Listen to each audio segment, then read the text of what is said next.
Boa noite a todos. Então, gente, em primeiro lugar, aí, agradecer a audiência de vocês aí, de vocês estarem realmente seguindo a gente, querendo ouvir o professor Dr. Davi Spilman, que para a gente é uma honra. O Dr. Davi Spilman, ele é médico, ele é da reserva, tenente-coronel da reserva do Corpo de Bombeiros Militar do Estado do Rio de Janeiro, especialista em clínica médica, terapia intensiva e a PH, tem a sua atuação durante a sua vida toda nessas três áreas, até hoje, né? Mesmo na reserva do Corpo de Bombeiros, é muito ativo nas discussões, nós utilizamos muito do que ele pensa, do que ele coloca como proposta na sua principal atividade hoje, que é a Sobrasa, né? A Sociedade Brasileira de Salvamento Aquático, onde ele foi fundador e um dos diretores atuais, né? Então, para a gente é uma honra, porque o Dr. Davi Spilman, quando eu falo nas minhas aulas, quando eu falo entre colegas, discussões, é o nosso orgulho nacional, né? Porque é um dos maiores nomes em afogamento do mundo. Vide aí a citação do PHTLS, nona edição. Eu, quando comprei agora a edição militar, fui lá no capítulo de afogamento e aí a citação correta e merecida ao Dr. Davi Spilman, além de todas as outras biografias que sempre consultam o Dr. Davi Spilman e a Sobrasa, né? Quando a gente fala de Sobrasa, por mais que ele gosta muito de trabalhar a questão multiprofissional, trabalho em equipe, isso faz parte da base de trabalho dele. Quando a gente fala Sobrasa, não tem como desassociar Sobrasa de Dr. Davi Spilman. Então, para a gente é um grande prazer do gente, né? Essa live está no meu Instagram, mas é uma live promovida pelo grupo de enfermagem, grupo de estudos de enfermagem no trauma. É um grupo de estudos criado, eu fui um dos cofundadores, eu e o professor Fábio Guilherme, mas a ideia é agregar um grupo privado de enfermeiros que trabalham com trauma, onde nós convidamos, ou ele entrou no processo seletivo, e a gente discute ali trauma, cria artigos para submissão, pega vídeos de especialista, como já pegamos vários do Dr. Davi Spilman, e tentamos enviar o máximo de material possível para o enfermeiro que está na ponta. Esse é o nosso principal objetivo, viu, doutor? Então, muito obrigado mais uma vez e espero que a live seja agradável a todos aí. Quer fazer uma consideração da sua apresentação? Não, é um prazer. Você só esqueceu de dizer que eu sou um grande admirador seu, né? Do seu empenho, da luta, né? Do guerreiro que você é, cara. Eu acho que tem assim uma admiração muito grande pelo teu trabalho, entendeu? Profissional de saúde não é moleza. A gente ganha pouco, trabalha muito, se expõe muito, né? E tem grandes alegrias, mas grandes tristezas também, porque quem trabalha com a vida está sempre, sempre vendo a morte e pouco nos preparam para essa parte, né? Elas nos preparam sempre para a parte de herói, de herói, de herói, de herói, mas né, o herói está sempre ligado à possibilidade do fracasso, porque a gente é assim mesmo, né? Faz parte da nossa vida profissional. Eu acho que é muito A maioria das importante. vezes mais fracassamos do que acertamos, né, doutor? Não, e é só fracassando que a gente aprende a acertar, né? É uma coisa assim que a gente não se dá conta quando a gente está na faculdade, a gente não compreende isso, a própria faculdade não lida com isso, né? Então a gente só vai aprender no bofete, no tapa, na bateção de cabeça, e isso é difícil. E é o que está acontecendo nesse tema de hoje, né? Eu acho que esse tema de hoje, quem disser tenho certeza absoluta sobre isso, ou eu faço isso, está sendo arrogante, porque não existem muitas perguntas, muitas dúvidas, e existem poucas soluções com evidência científica interessante. Eu até diria que não existe nada dentro da Covid ainda com uma boa evidência científica. Todos são, e é o que nós estamos trabalhando, com evidências fracas, mas é o que a gente tem, e a gente tem que trabalhar com isso, não é uma coisa que pode esperar a gente adquirir a experiência científica para, né, não tem tempo, né? Mas eu queria abordar um pouco, ao longo dessa fala, desse bate-papo, Wesley, era assim, eu percebo claramente, e eu trabalhei 40 anos em terapia intensiva, fui chefe 11 anos do CTI do Miguel Couto, que é um grande hospital de trauma, e no CTI, logo que a gente entra, a gente começa a se dar conta da mortalidade. O CTI do Miguel Couto era uma mortalidade que variava entre 35% e 45%. Então, você imagina, a cada 2 pacientes, provavelmente um morria. E isso gera muita frustração, gera muita ansiedade. E gera também aqueles momentos críticos onde você já não tem mais nada para fazer tecnicamente, e aí surge alguém e fala assim, eu ouvi falar que a minofilina, né, cutucada no ouvido direito, vai melhorar. E aí está todo mundo tão ávido, tão ansioso para buscar uma resposta, que aquela resposta cai como uma areia num deserto. Né? Ela é absorvida na hora e está todo mundo querendo usar aquilo ali. Só que, na maioria das vezes, eu chutaria aí, pelo menos 80%, 90% das vezes, é fútil, é tratamento fútil. Ou seja, você vai fazer e não vai adiantar absolutamente nada. Né? E se adiantar, não adianta você vir para a gente e dizer assim, não, eu tive um caso que eu fiz essa aminofilina na orelha direita e melhorou. Isso é por acaso, né? Puro acaso. Puro acaso de um achado de um caso, 2 casos, 3 casos. Então, assim, nesse momento de crise, a gente tem que entender que vamos nos ater com a ciência que a gente tem, com o que a gente tem de evidência. Né? Claro, tem algumas coisas fracas, a gente vai usar o que a gente tem, mas nada de inventar grandes novidades, grandes coisas, porque a possibilidade de inventar alguma coisa que não dê certo e que prejudique é muito grande. Então, assim, eu queria pontuar 2 coisas aí nisso que o senhor falou, doutor. Uma é que eu aprendi isso com o senhor antes da pandemia, né? Às vezes eu nessa vontade de querer fazer o melhor e tal, às vezes eu mandava alguma coisa para o senhor e o senhor falava assim, não tenta inventar a roda, né? Já existe algo para isso, você tem estudo suficiente para dizer isso daí? Ah, não, então não inventa. Ou então quando eu falava assim, uma vez eu lembro que eu conversei com o senhor, por volta umas 5h30, 6 horas da manhã, que é o melhor horário para a gente conversar, né? E eu falei assim, aqui na minha região o que mais morre de afogamento é tal coisa. Aí o senhor falou assim, você já foi no IML para saber se afogamento está morrendo mais aí na sua região por causa disso?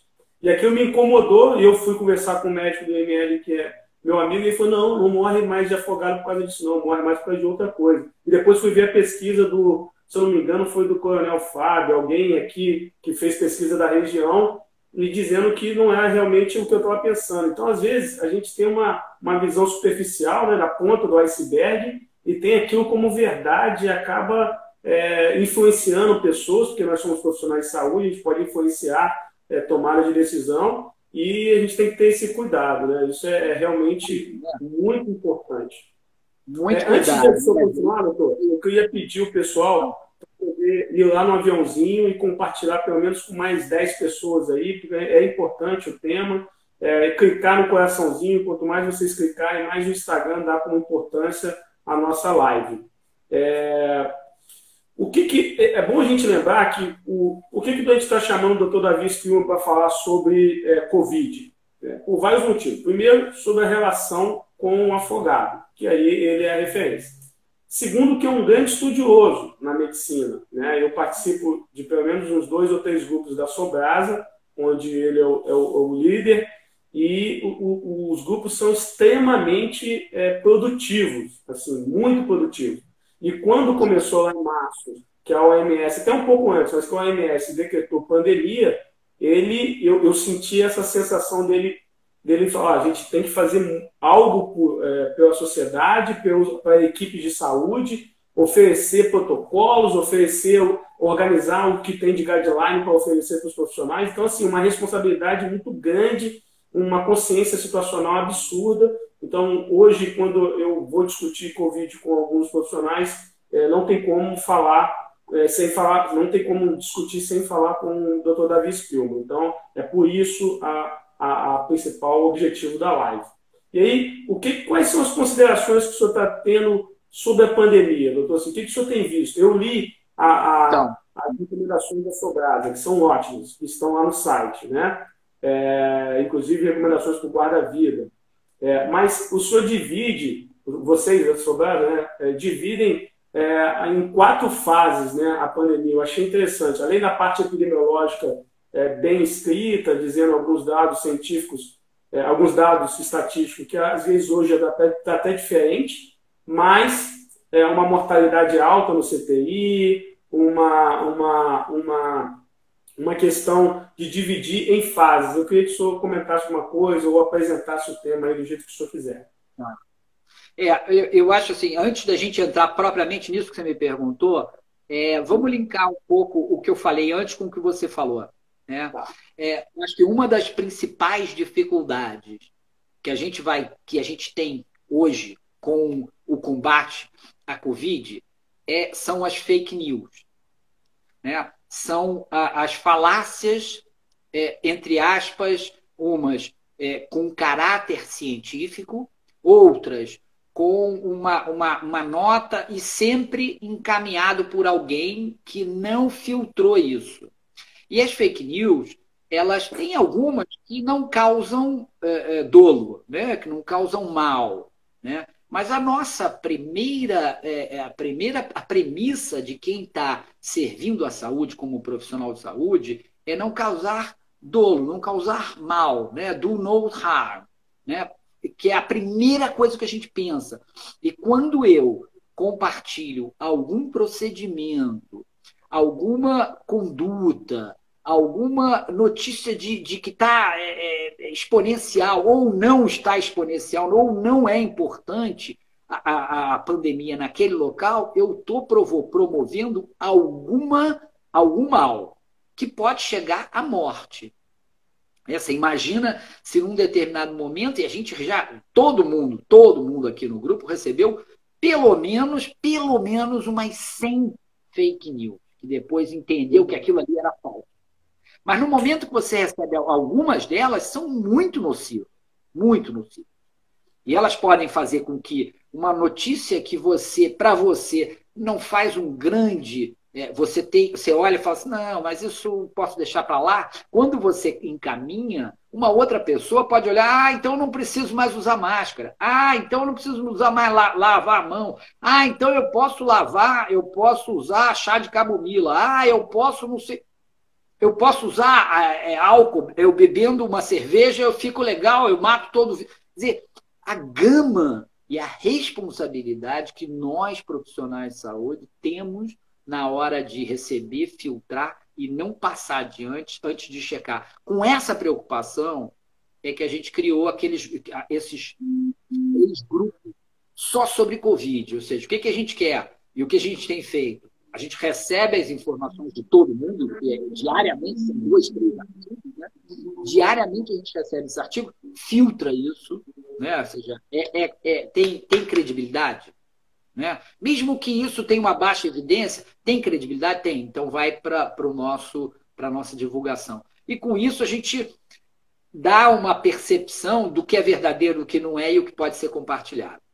Dentre toda essa situação, a gente entendeu que, e é muito parecido com o que a gente estuda no afogamento, né? A gente entendeu o seguinte, da mesma forma como você olha o afogamento, como a gente olhava o afogamento, e olhava o afogamento com 5, 10 medidas de prevenção para tudo, e não é, ou seja, cada cenário, cada tipo de perfil epidemiológico do afogamento tem que ter uma prevenção diferente, embora eles tenham o mesmo tratamento no final das contas, eles têm uma prevenção diferente e varia muito, é muito diferente. Por exemplo... O mais importante, que é a prevenção, né? Exatamente. Então, por exemplo, Em casa, quem morre mais afogado em casa? Crianças de 1 até 5 anos de idade. Já em rios, lagos e represas e praias, é a partir de 15 anos.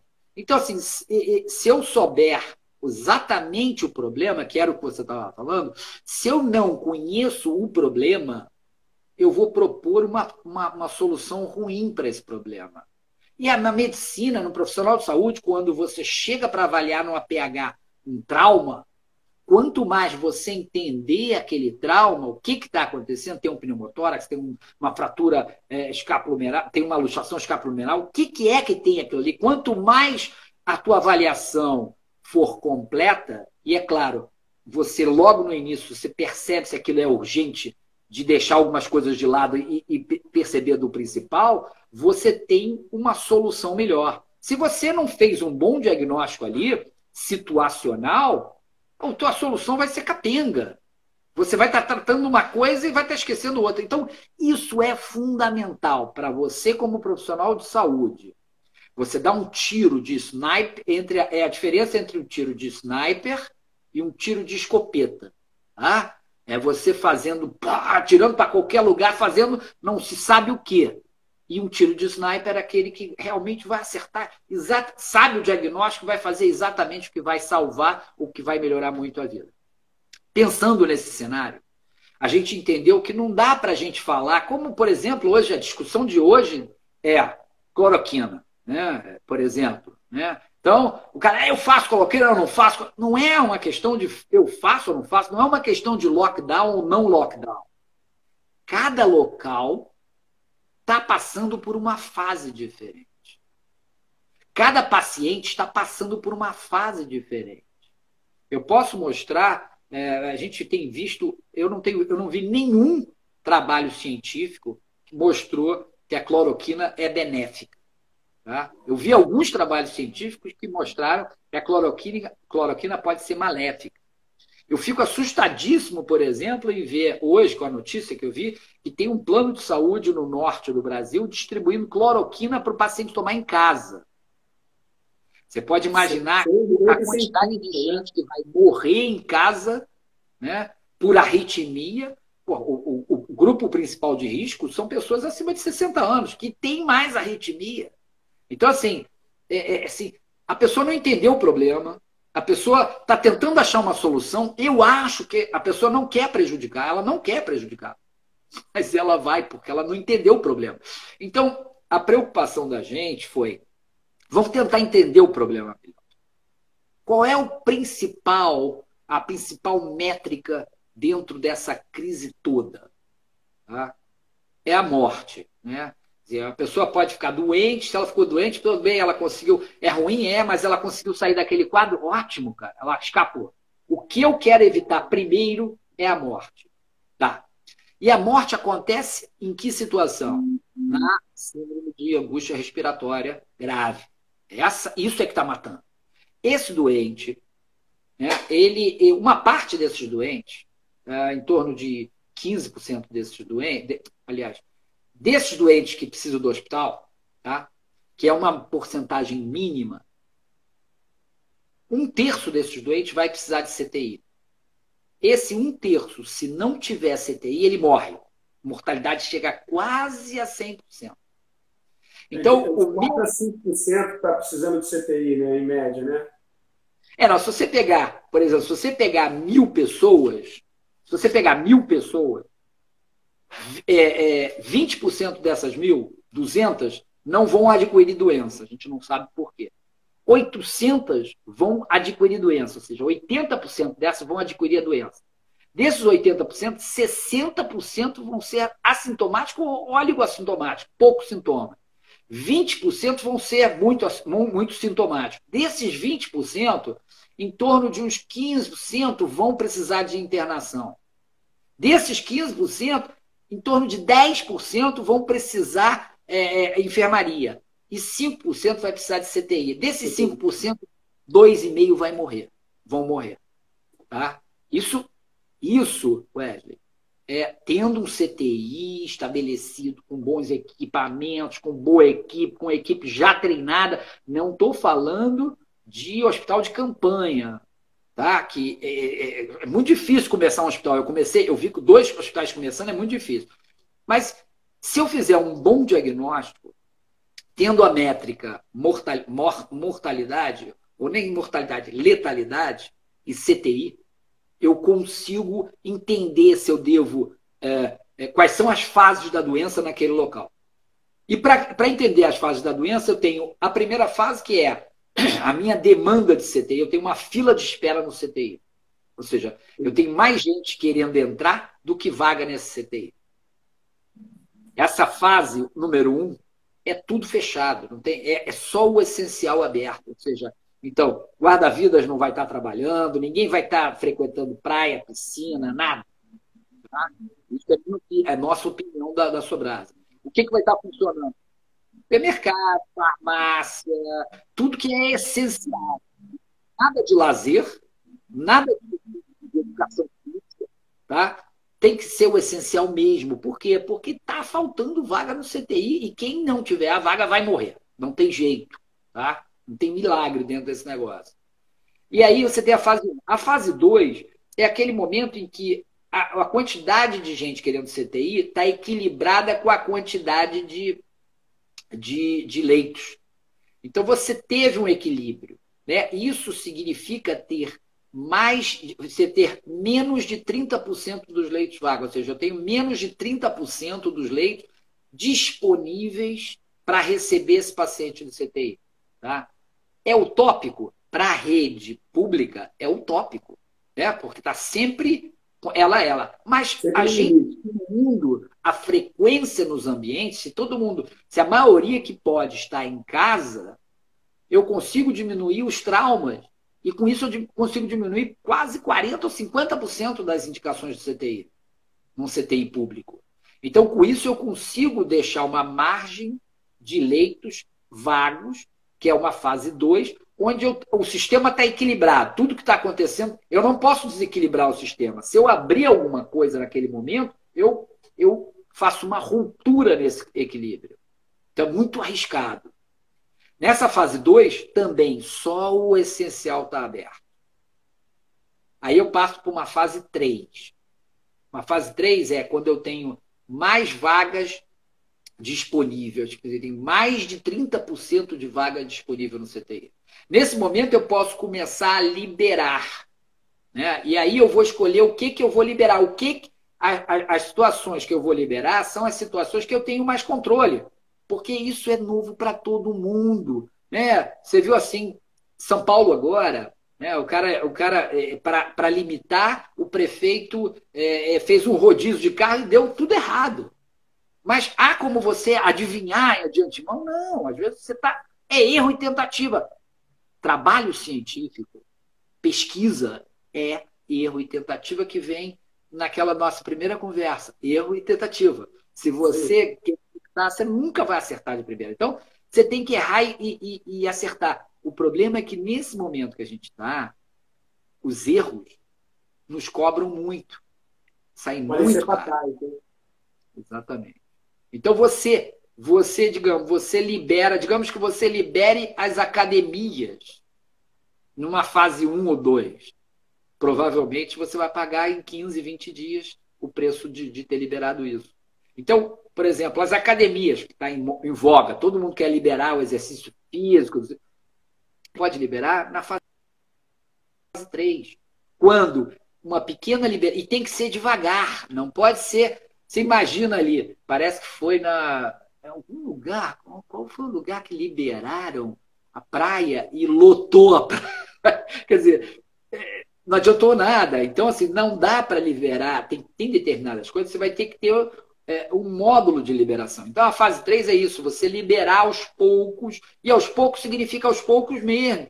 Primeira semana você faz uma ação, deu certo? Ah, legal. A segunda semana, outra ação, deu certo? Ah, legal. E vai liberando aos poucos, no momento em que você percebe que da fase 3 ele passou para a fase 2, você segura tudo novamente. E erro e tentativa. Vai e volta. Vai e volta. Nessa fase 2, 3, o que a gente está recomendando é ter guarda-vidas nessas áreas aquáticas que forem liberadas, sem aglomeração, 100 pessoas, com muito poucas pessoas, talvez 20% do que você está acostumado, por exemplo, numa academia.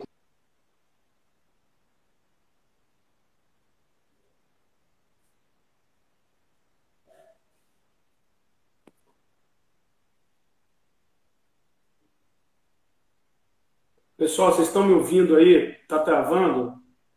Ou travou só? Travou do senhor aí, É, professor? O senhor está me ouvindo? Está me não, talvez. ouvindo? Estou te ouvindo, estou te ouvindo, estou te ouvindo.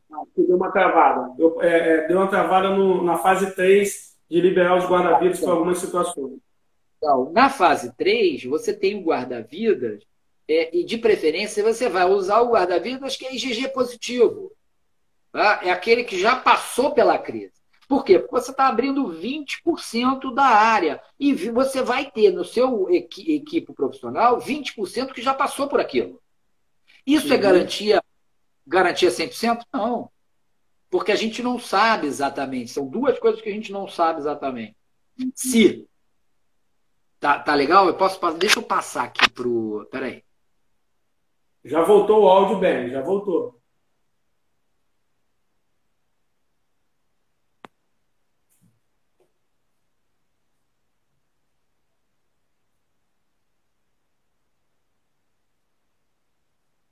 Pessoal, foi só o do. Já voltou? Voltou? Beleza? De 20% da população para começar a frequentar. E tem uma liberação de 20% do seu equipe, da sua equipe. APH, da equipe de guarda-vidas. Quer dizer, você começa a ajustar esse período. Tem duas situações nisso aí. O cara que é IgG positivo, que já teve a doença, ele tem garantia total que não vai pegar? Não. Mas é muito provável que ele adquira, num período curto, a doença de novo. Né? Existem algumas doenças virais que elas, e outras doenças bacterianas até, que elas precisam de 3 doses de vacina. Por quê? Porque na primeira imunização não é suficiente para fazer essa defesa imunológica.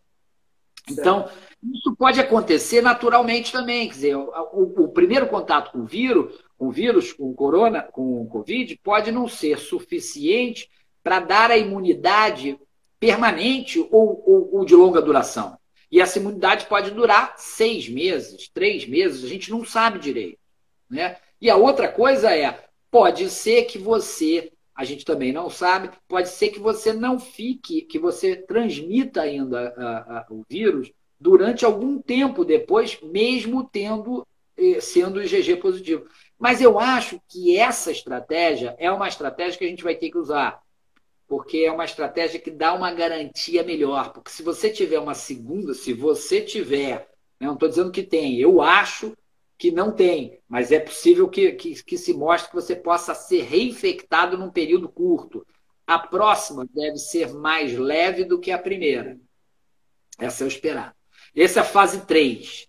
E a fase 4 é o retorno à nova normalidade. Não é o retorno ao que a gente estava acostumado antes. Acabou o que era antes, né? Acabou. É um retorno a uma nova normalidade. O que é uma nova normalidade? A gente não sabe.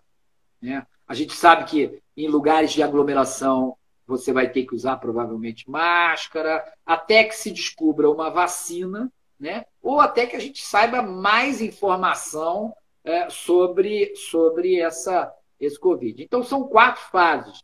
O ministro demitido hoje, ele dividiu isso em 5 agora, nem conseguiu apresentar. A gente dividiu isso em 4 fases há 3 semanas atrás, porque a gente sentiu que essa é uma ferramenta fundamental para dizer para cada município aonde ele está, em que situação ele está e o que ele pode, ou o que ele deve fazer. E isso está relacionado aqui, basicamente, a número de leitos de CTI disponíveis. A questão é basicamente essa. Mas eu tenho 1.000 leitos de enfermaria. Sim, mas a gente talvez não precise de 1.000 leitos de enfermaria. E o doente que tem 1.000 leitos de enfermaria, ela às vezes consegue ficar no corredor numa maca. E ele não vai morrer. Quem vai morrer é o doente que está no CTI. Então, assim, eu acho que tem mil dificuldades. Mas isso mostra como você fazendo um bom diagnóstico da situação ou da doença, você consegue entender melhor o problema e poder propor melhores soluções. Doutor, eu tenho conversado muito sobre trauma e Covid. Eu assisti o webinar americana. Hoje eu assisti um webinar que tinha um enfermeiro de terapia intensiva de Portugal, e aí ele mostrou uma realidade fantástica, onde em 2 meses lá combatendo uma CTI só de Covid. Eles tiveram o dobro de funcionários de enfermagem e não teve nenhum profissional, tanto de enfermagem como médico e terapeuta, contaminado. Então foi um dado assim fantástico. E aí mostrou o que eles fizeram. E aí vai muito ao encontro com o que o senhor prega no afogamento, que é melhorar ou otimizar muito o básico, né? No caso nosso é a prevenção. E aí existem duas coisas que eu acho interessante, que é a profilaxia e gestão. Se você entende gerenciar a crise, foi o que eles fizeram lá nessa CTI, eles se prepararam, nenhum doente entrou no CTI sem ter entubado e ventilando. Eles fizeram um corte que o doente tinha que entrar no CTI entubado e ventilando. O material de EPI, eles conseguiram gerenciar e falou assim, olha, EPI é problema no mundo inteiro, não é só no Brasil, é no mundo inteiro. Então, nós já sabendo disso, o que nós fizemos? Nós gerenciamos o EPI de acordo com a nossa necessidade. Quem mais ia utilizar, quem ia utilizar menos. Eles estão trabalhando muito a questão da sala de pressão negativa, que é uma coisa que é uma tecnologia difícil no Brasil, mas eu acho que a gente deve repensar isso, né, doutor? Principalmente na porta de entrada, na questão do trauma. Então, a nossa sala de pressão negativa. Assim, coisas simples e que a gente não está dando muita importância. Está dando importância, às vezes, na cloroquina, em coisas vultosas, e o básico não tá sendo bem feito, né? E aí, assim, indo para o lado do afogamento, a gente sabe que o número de trauma diminuiu. Eu costumo dizer que não diminuiu. Na verdade, ele mudou um pouco a sua... Eu que estou atendendo no pré-hospitalar, ainda tem muita queda de moto, porque os motoboys estão aí trabalhando muito, infelizmente, né? Ou felizmente. A agressão à mulher aumentou muito, né? A questão do abuso infantil e a bebida alcoólica. Isso aumentou, independente de estar em casa ou fora de casa. A gente queria saber, assim, do especialista, diminuiu realmente a questão de afogamento? Há esse dado, se não há? E, assim, a gente que está no APH, o afogado, prioritariamente, é um doente de intervenções ventilatórias, né, nas suas primeiras intervenções. O que a Sobrasa vem recomendando para o profissional do APH e mesmo do INTA para o atendimento ao afogado? Então, Wesley, as perguntas são ótimas. O afogamento em praia, rios, diminuiu muito, muito. Tá? Deve ter caído aí a 10%, talvez menos. Tá? Por quê? Porque a praia sempre foi um local de extremo lazer do brasileiro. E ela foi uma das coisas, as primeiras coisas a ser proibida, ou ser vigiada, ou ser monitorada. Então, com isso, baixou muito. Tanto que o número de socorros que tem sido feito na orla tem sido mínimo, mínimo, mínimo. A gente nunca passou por isso. Tá? Em contrapartida, aumentaram os eventos de crianças muito pequenas em casa. Porque a criança está mais em casa, ela não está saindo, ela está em casa e fica mais exposta, seja porque está muito tempo em casa e as pessoas se sentem seguras em casa, né? Mas a gente não tem dados para dizer que aumentou muito. A gente sabe que aumentou, talvez tenha dobrado, mas como isso nunca foi dentro de todo o perfil epidemiológico do afogamento, nunca foi muito grande, que é mais ou menos uma morte a cada 3 dias, e de repente isso passou, isso a gente só vai saber daqui a 1 ano e meio, 2 anos. De repente passou para uma morte a cada 2 dias. É importante são crianças de 1 a 5 anos. Né? Então os cuidados em casa devem ser redobrados nesse período. Né? Caixa d'água aberta, vaso de privada, banheiro, máquina de lavar, cisterna, piscina, qualquer local de água, né, é perigoso para uma criança Balde, eu já peguei criança afogada no balde.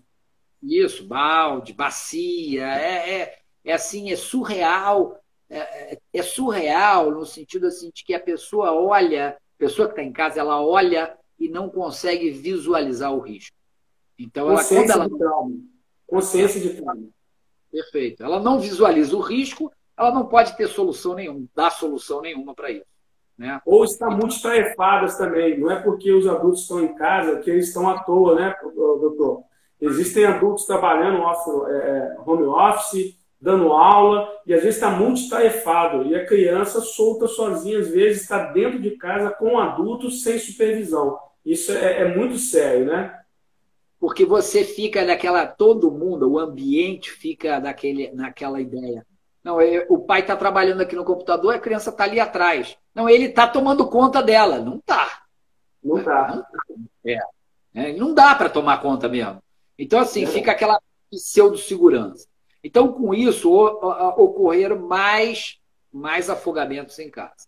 Agora, eu acho assim, o afogamento ele tem a particularidade que você falou, e isso é muito importante a gente discutir no APH. Afogamento é a aspiração de líquido não corporal por vias aéreas.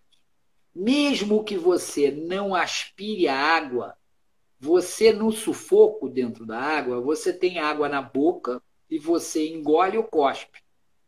Isso tudo aeroliza o ambiente. Como também quem está nadando, por exemplo. A água o cloro da piscina não passa vírus. Não, ele realmente, em 30 minutos, ele mata o vírus. A água do mar não passa vírus. Não, provavelmente ela em pouco tempo o vírus morre também.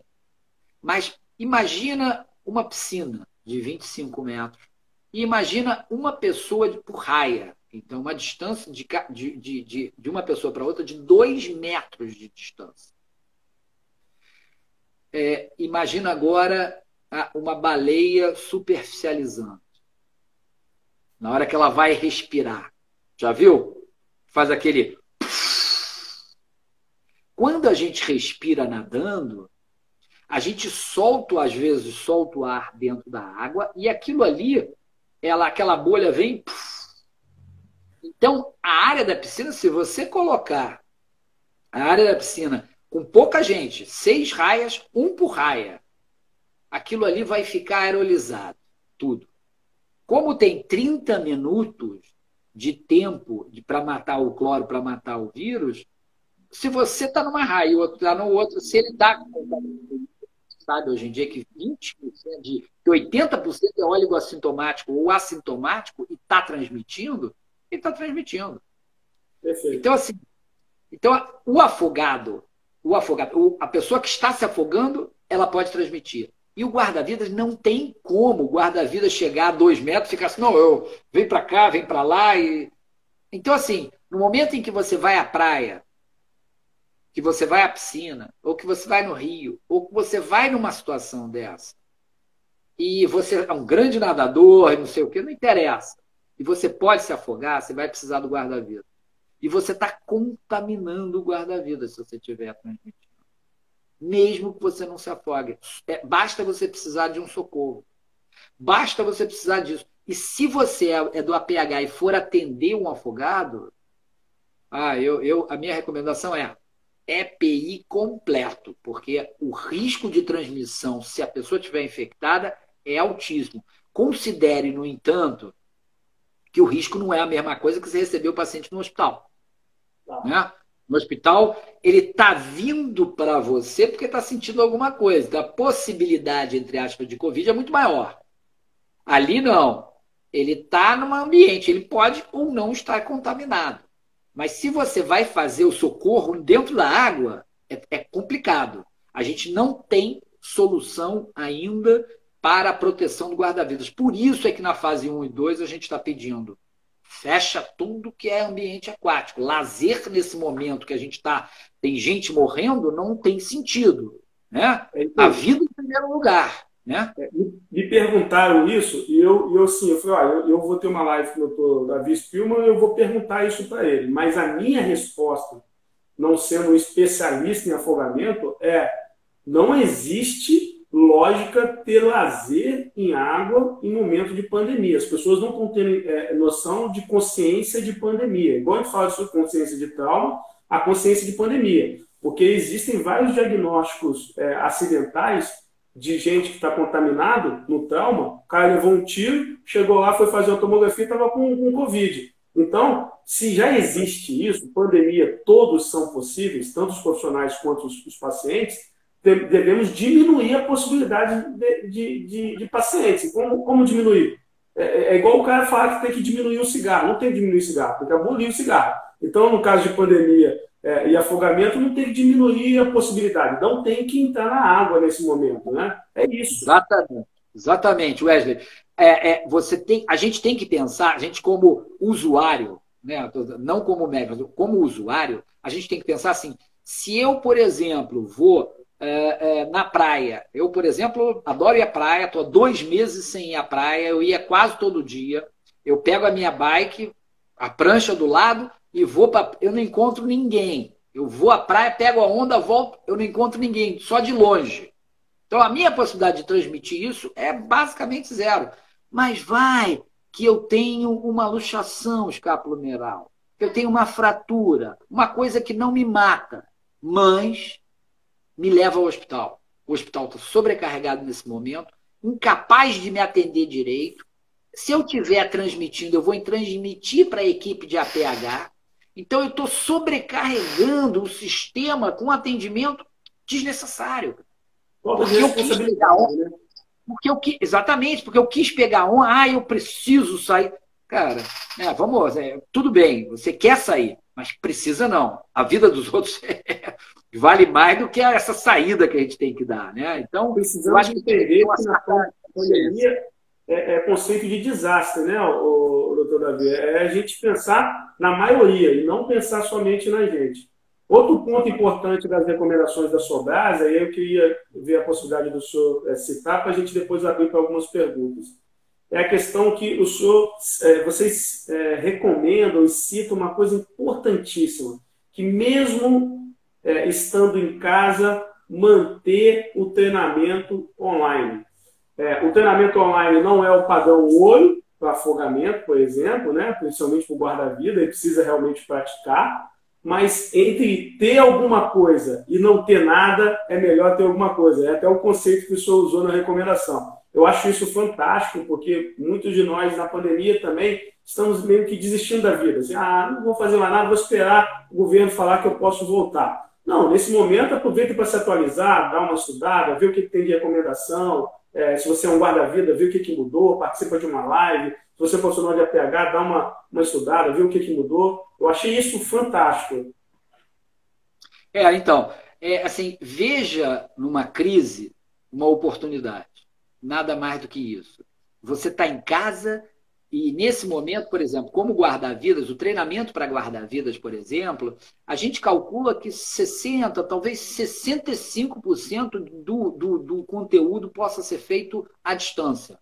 À distância por cursos, à distância por webinar, à distância por congressos, por práticas no local. O seu instrutor pode, através de um programa de Zoom ou um programa de Skype, olhar você e te corrigir à distância. Olha, não, aperta mais aqui, faz mais assar, inclina mais a boca, não sei o quê. Olha, você está paramentando errado, você está encostando aqui, você está encostando... Então, uma boa parte disso a gente consegue fazer online. Talvez, para algumas profissões, 80%, 90%. E é um treinamento super legal, né? A gente tem que entender que nessas crises, e aí linka um pouco com o que a gente estava falando no começo. A gente tem o ótimo e tem o bom, né? Então, assim, a gente não pode dizer, eu não vou fazer o ótimo, não vou fazer nada porque eu não tenho o ótimo, né? Faz o que você pode. Numa crise, a gente faz o que pode. Para de reclamar, não tenho isso, não tenho aquilo, né? Encara isso como uma crítica positiva, no sentido assim, eu não tenho EPI, realmente. Nem você, nem a torcida do Flamengo, porque está todo mundo sem EPI. Eu não tenho isso, falta aquilo, não sei o que. É verdade, é verdade. Vai lá, faz o teu registro por escrito, para de se lamentar e procura alternativas. Os brasileiros são extremamente criativos. A gente tem uma resiliência ímpar, né? E eu vejo assim, todos os dias eu recebo 2, 3 coisas assim perguntando: o que o senhor acha disso aqui? O que o senhor acha disso aqui? Todo dia aparece uma mensagem. Hoje, né? Eu mesmo fiz isso hoje. Mas é isso aí, porque a gente tem ansiedade e nós não somos americanos e nem europeus que normalmente esperam, é muito mais o americano, protocola, saiu do protocolo, pum, deu branco, não sei o que fazer. Não, porque a gente está saindo do protocolo, infelizmente, né? A gente sai do protocolo todos os dias. Verdade. E aí, se você não tiver resiliência para dizer assim, putz, eu tenho 4 portas, entro por essa porta, entro pela outra, e vou escolhendo as portas que eu vou entrar, na hora, eu não consigo atender. E isso é fundamental. Então, ter resiliência, entender que você vai fazer o melhor pelo paciente, não o perfeito, nem o ótimo, te dá um conforto de saber que você fez o melhor que você podia fazer. Né? E evitar o burnout, né? O estresse que gera toda essa situação. Eu tenho visto profissionais trabalhando horas e horas e horas. Por deve ser, eu não estou trabalhando, não estou no front. Eu imagino assim, você trabalhando num CTI, eu me imagino no meu CTI trabalhando aparamentado, né? Com vontade de mijar, ou com vontade de coçar o olho, ou com vontade de tirar uma meleca, coisas simples, nada demais. Né? E você, cara, como é que você vai fazer isso? Né? Hoje eu vi aqui esse enfermeiro da Webinar lá de Portugal e ele falou uma coisa que me deixou assim, realmente incomodado. Ele mostrou uma foto e falou assim, olha como eu estava após retirar o EPI. Aí ele estava encharcado. Aí ele falou assim, provavelmente, parte disso também foi falta de gestão de estresse minha. Olha o conceito que eles estão utilizando. Parte disso foi culpa minha por falta de gestão de estresse. Então, também ficar estressado por tudo, achar que tudo é o fim do mundo, precisamos trabalhar essa gestão de estresse, né? Durante o trabalho, saber que assim, ó, eu vou entrar, vou usar EPI, vai fazer calor, eu preciso me organizar, pensar, planejar antes. Na webinar americana que eu assisti, eles se reuniam no centro de trauma antes de começar o trabalho, doutor, faziam um briefing e eles pediam cada um para se parlamentar, um de cada vez. E eles tinham a responsabilidade de mostrar o que estava errando. Olha que consciência de pandemia. Olha, você errou nisso, nisso e nisso. Assim isso que a gente precisa aprender, isso é básico, né? É assim que se aprende. É errando que se aprende. Né? E a gente tem que parar de... Quando a gente critica, o outro tem que entender isso como uma crítica positiva. Claro que tem críticas negativas, depreciativas, mas assim, a única forma de você ir adiante é reconhecer o que você fez de errado. Se você não reconhece o que você fez de errado ou acha que está sempre acertando, você está sempre estático, parado. Você não move, não se move. Então, essa postura do médico português é perfeita. O que naquela situação, né, eu poderia ter feito de diferente para não ficar estressado daquele jeito ou não ter aquela sudorese daquele jeito? E a sudorese, você imagina, os problemas, né, que você vê naquela sudorese.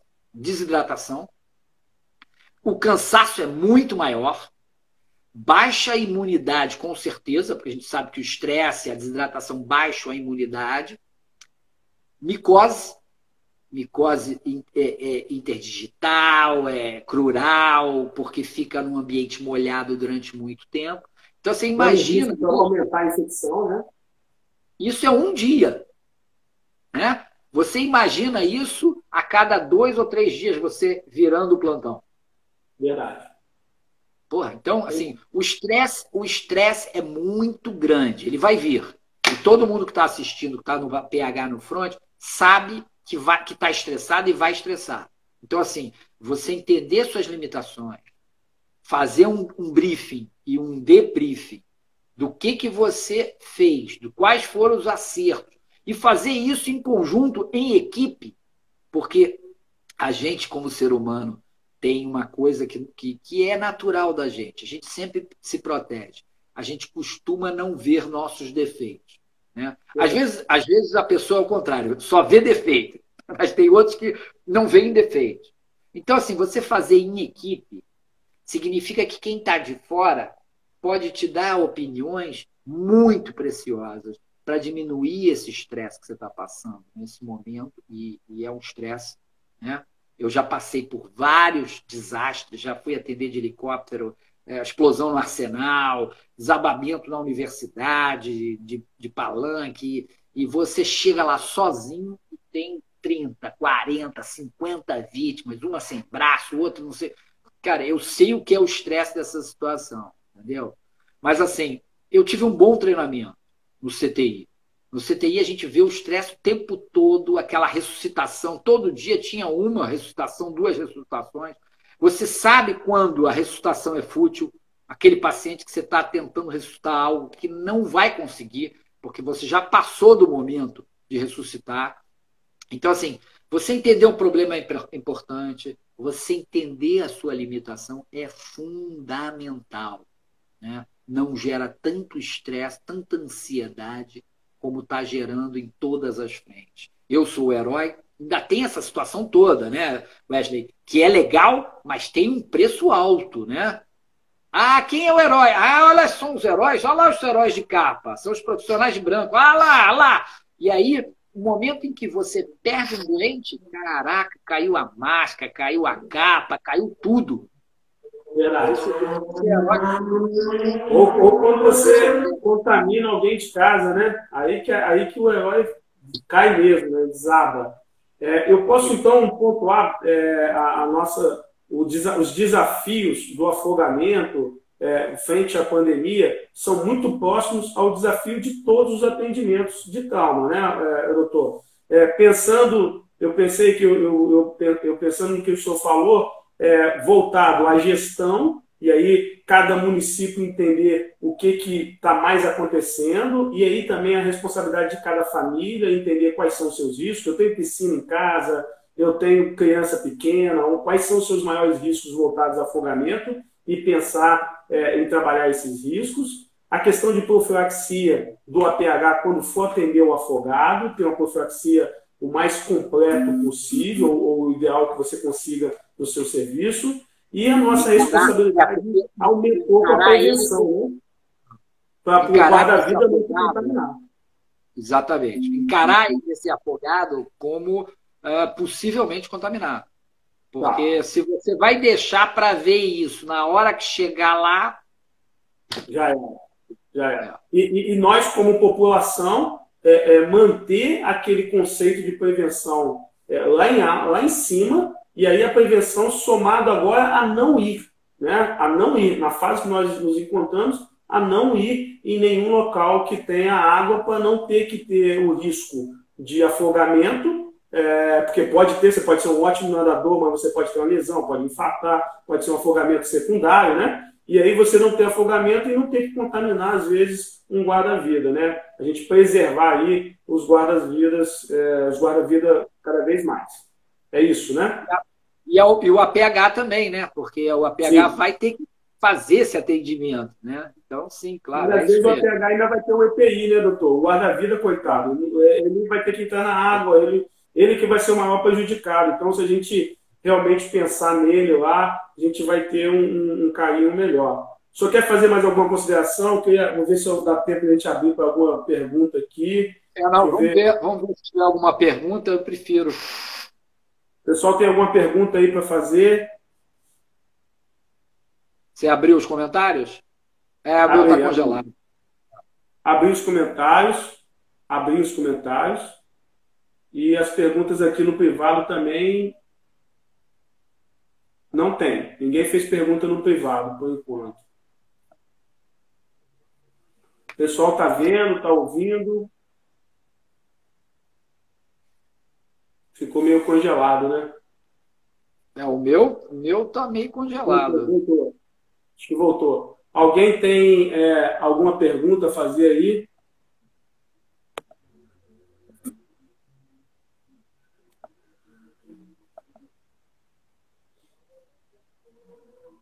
Então, o pessoal está Então, gostando aí, viu? eu acho que, por exemplo, você hoje me perguntou sobre a máscara, né? Aquela Sim. máscara que a gente usa para fazer o CPAP, né? Botar em PSV no CPAP, no respirador, a gente usa uma máscara, né? Que é a máscara que faz essa cobertura toda.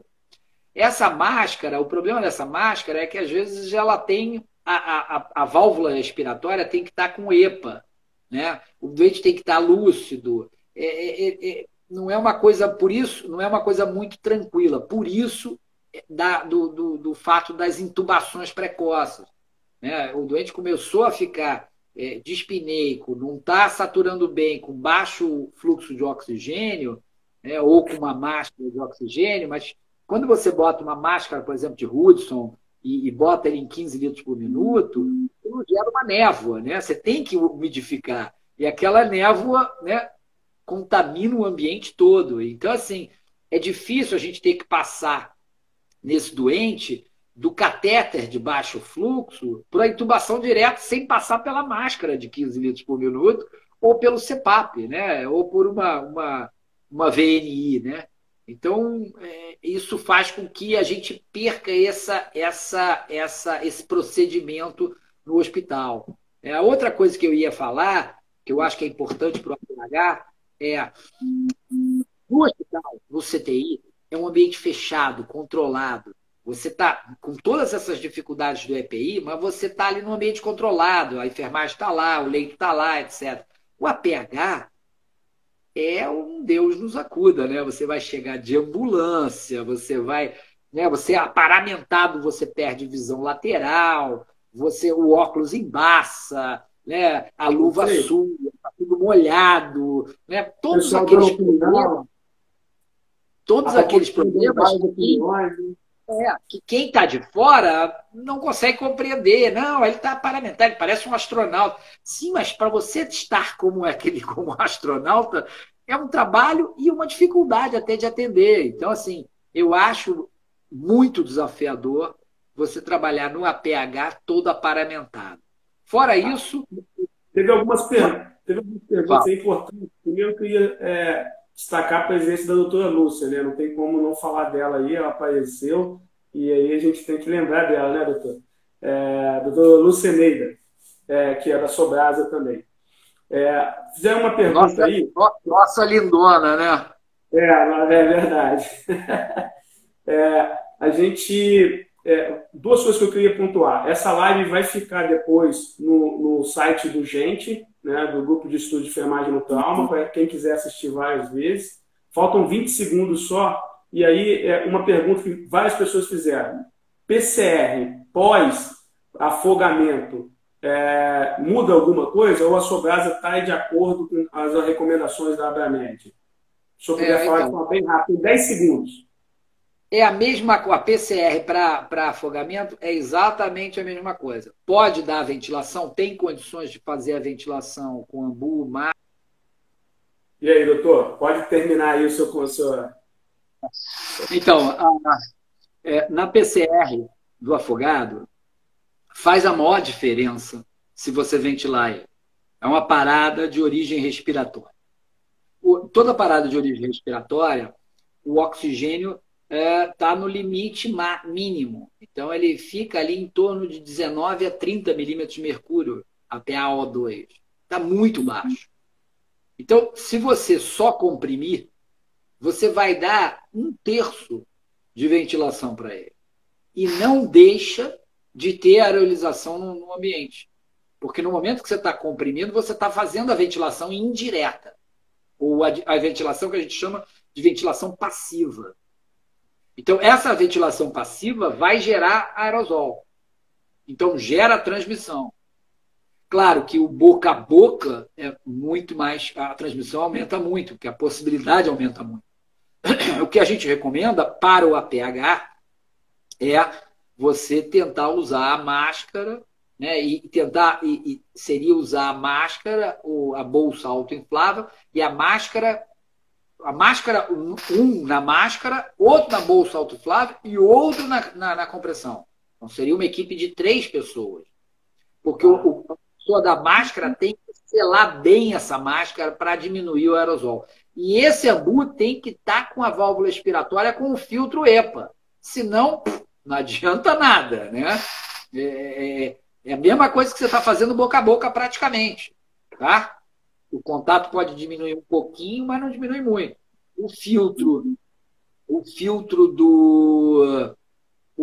Dá para botar um filtro EPA na Pocket Mask também, tá?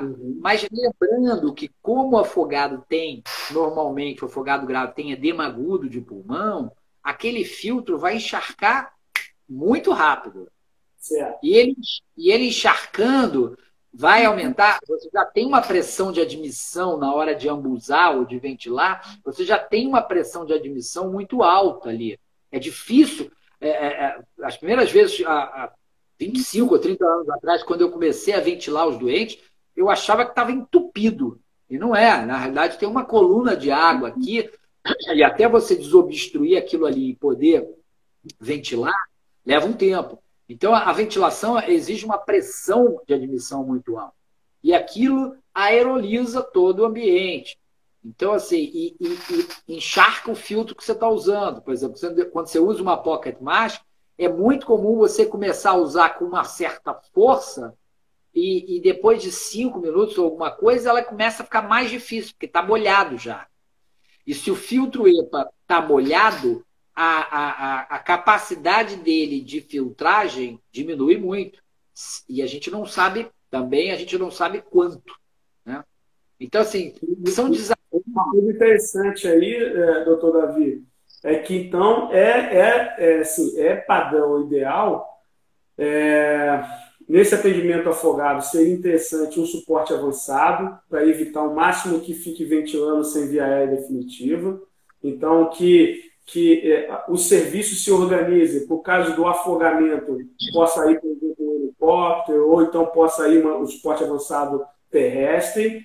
A outra questão é se for suporte básico ou intermediário, que tenha mais de um filtro EPA na ambulância, né? Porque se caso for afogado, vai precisar trocar nesse período até chegar no hospital, com certeza, né? Provavelmente. E é complicado você ter isso, né? A gente está falando de avental, um face shield, máscara, né? O gorro, luva, né? Mais filtro EPA, mais um material, 3 pessoas, quer dizer, que 3 pessoas são esses no APH? Né? É motorista, né? E os 2 socorristas? O motorista vai entrar nessa jogada?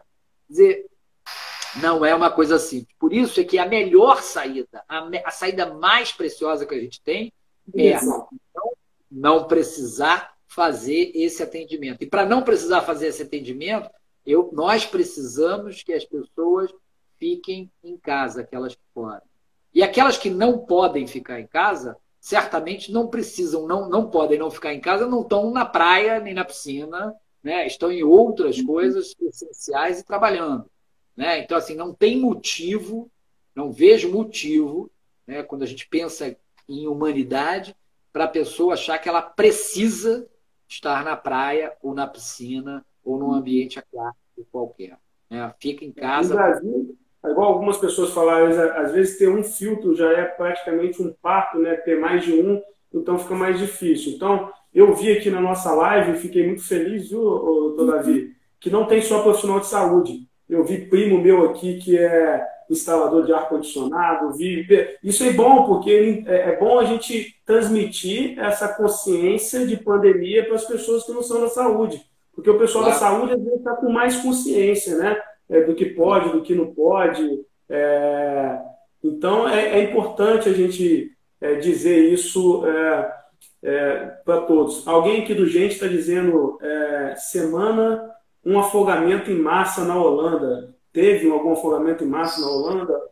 Então, houve uma situação de poluição, né, provavelmente, de algas, deteriorização, e essa poluição gera uma liquidificação de proteína. Isso gerou uma onda de espuma que, com o vento, invadiu a praia e matou haviam 5 surfistas e mataram 4 surfistas pela quantidade de espuma, pela impossibilidade deles de saírem daquela situação, porque a espuma ela não deixa você, ela não tem resistência para você nadar, né? Então você não consegue escapar disso aí. Eu queria lembrar de uma outra coisa e fazer um desafio para todo mundo que é do PH. Eu acho assim, a gente vê muito frequentemente, no CTI a gente via isso com os acadêmicos, né? O gasto, o gestor sempre cobrava da gente, pô, mas no CTI gasta muito material, gasta, não só porque gasta muito material, mas porque tem gente em treinamento. Quando tem gente em treinamento, cai um catéter, contamina uma luva, contamina não sei o quê, contamina... Então, assim, uma forma de como a contaminação do teu material de EPI é muito simples, não tem problema, não há contaminações fora o coronavírus, faz um desafio. Vamos fazer um desafio nos seus APHs, enquanto não está dando socorro, quem se aparamenta corretamente em menos tempo. Faz uma competiçãozinha. E aí você vai ver como é que você começa a ficar malandro nessa coisa de botar a luva, de se aparamentar, de não sujar, de não encostar, de não... E isso, a gente fazia umas brincadeiras dessa no CTI, com algumas coisas, né, para a gente treinar para reduzir o custo, para reduzir o gasto de material e proteger um pouco mais o profissional de saúde. Outra coisa que a gente pode fazer, sabe o que é? É o que os americanos têm feito, tanto no briefing, verificar quem está fazendo aí o EPI e pontuar os erros, né? As melhorias, mas também, assim, eu, por exemplo, no meu último plantão, eu cheguei no hospital e uma técnica de enfermagem, se não me engano, uma enfermeira, veio conversar com a gente, aí encostou na maca, encostou na parede, toda paramentada. Depois mexeu na caneta, falou com não sei quem, baixou a máscara, bebeu água. E aí, assim, eu e a técnica de enfermagem fomos pontuando isso mentalmente, um olhando para o outro, né? Aí, quando a gente chegou na ambulância, ela falou assim, você viu tudo que eu vi? Aí eu falei, vi, né? É bom ver isso dos outros, né? Mas vamos começar a ver entre a gente também, vamos começar a corrigir entre nós o que realmente a gente está deixando de ter cuidado. Porque o pré-hospitalar, ele está numa condição, às vezes, por falta de material, tem que atender na rua, tem que entrar no hospital, que não é o ambiente dele, né? E, às vezes, ele entra no hospital, às vezes, com EPI, ou ele trouxe a contaminação dentro daquele EPI de fora para dentro do hospital, e, às vezes, tem locais que estão saindo do hospital com o mesmo EPI que entrou, que atendeu, que entrou e vai entrar na ambulância de novo. Ou seja, o EPI ele só serviu como um depósito de contaminação. Então, isso a gente precisa discutir melhor, pensar como uma estratégia que eu vi os americanos fazendo, e eu vi o português fazendo, é desenhar todos os processos que o serviço vai fazer. E dentro daquele desenho, pensar nas possíveis armadilhas. Não é muito diferente da boia no afogamento. Tá? Eu posso usar boia na minha criança? Pode. Desde que a boia venha com um parente próximo, ou um pai ou uma mãe. A boia não funciona sozinha. Quando o pai ou a mãe bota uma boia na criança, a ideia é que passa assim, bom, agora tá tranquilo, não preciso mais tomar conta. Então, assim, a ideia, e isso a gente tem que reforçar muito para o profissional de saúde, que quando você se aparamenta, né, não é porque você vai ficar seguro, é porque você vai ficar um pouco mais seguro. Se você não tomar conta do que você está fazendo, aquilo ali não adianta nada. É só uma desculpa para diminuir a sua ansiedade, porque a transmissão é a mesma. Então, assim, tem que ter muito cuidado disso. E eu acho que o treinamento, eu vi um vídeo essa semana muito legal. A gente tem um grupo no Telegram qual é o nome do grupo? Muito bom. Fala do grupo aí, professor. Doutor. Então, o grupo chama-se Saúde contra a Covid. E tem um outro que eu posso passar para vocês, que é Sobrasa na Covid. É no Telegram e a gente está sempre filtrando as informações e colocando lá. A gente colocou um vídeo ontem de uma experiência no Japão, onde eles usam uma tinta luminescente onde é um cremezinho, e ele dá creme para todo mundo, mas para um ele dá um creme luminescente. E eles vão, é um almoço entre 8 ou 10 pessoas.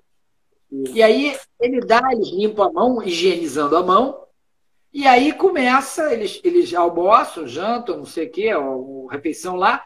Depois da refeição, eles desligam a luz do restaurante, tá? Tem muita gente, e tem mão luminescente por tudo que é lado em todo mundo. Em todo mundo que estava na sala. Né? Eles ficam assustados. Né? Quer dizer, o que a gente. Como está a contaminação? Da onde que ela vem? Ela vem de tudo que é lugar. Então, assim, essa questão do processo, dos fluxos, do fluxo de atendimento, do fluxo de aparamentação, de desparamentação, tudo isso tem que estar não só claro, mas exercitado, brifado, debrifado. Né? Isso é fundamental, porque isso vai te dar mais. Alguém fez uma pergunta lá do gente, surfistas no quebra-mãe. Surfistas o quê? No quebra-mãe. Eu não entendi direito. É alguma gíria de surfista? Eu não entendi. No quebra-mar. Surfistas no quebra-mar. Ele corrigiu aqui, desculpa. São pessoas imortais, são os imortais, que acham que não conseguiram. Uma parte disso são pessoas que não entenderam a responsabilidade social que a gente tem, né?